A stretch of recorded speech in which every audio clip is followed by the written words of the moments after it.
Maris Racal idinaan sa kanta ang paghingi ng tawad.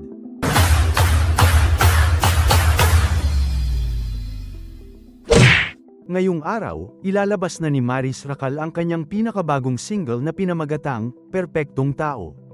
Ang kantang ito ay isang personal na awit para sa kanya at isang pagninilay na nagsimula mula sa kanyang mga karanasan at emosyon. Sa kanyang post sa Facebook, ipinakita ni Maris ang ilang mga larawan kung saan hawak-hawak niya ang kanyang record. May caption siya na nagsasabing, "Hi FB. I'm back," bilang pagpapakita ng kanyang excitement sa pagbabalik sa mundo ng musika. Ayon kay Maris, ang kantang ito ay isinulat niya sa gitna ng mga usap-usapan at issue tungkol sa kanyang relasyon sa kanyang ka-love team na si Anthony Jennings.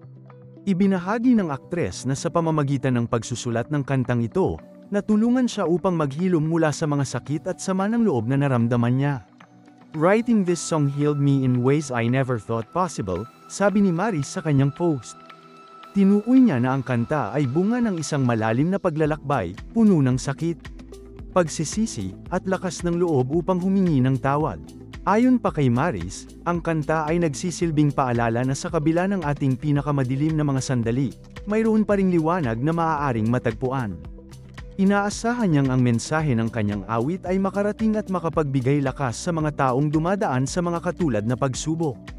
Isa sa mga pinakakapansin-pansin na bahagi ng kanyang kanta ay ang mga sumusunod na linya.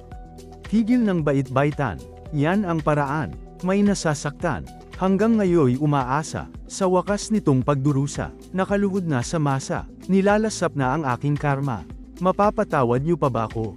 Binabago na ang buong pagkatao ko." Makikita sa mga linyang ito ang raw na emosyon at ang pagkilala ni Maris sa kanyang mga pagkakamali at ang pagbabalik loob sa kanyang sarili. Ang mga salitang ito ay tila isang pananaw mula sa isang taong nagsusumikap na baguhin ang kanyang sarili matapos ang mga pagkatalo at pagkakamali. Ayon kay Maris, hindi niya lang ito isinulat para sa kanyang sarili kundi para rin sa mga tao na maaaring makaramdam ng kaparehong sakit. Para sa kanya, ang kanta ay isang simbolo ng pagbabalik loob at ng pagnanais na maging mas mabuting tao, hindi lang para sa ibang tao, kundi pati na rin para sa kanyang sarili. Ang paglabas ng Perpektong Tao ay isang mahalagang hakbang para kay Maris Racal sa kanyang karera. Sa kabila ng mga personal na pagsubok, ipinakita niya ang kanyang kahandaan na magpatuloy sa paggawa ng musika at iparating ang kanyang mga mensahe sa mga tagapakinig.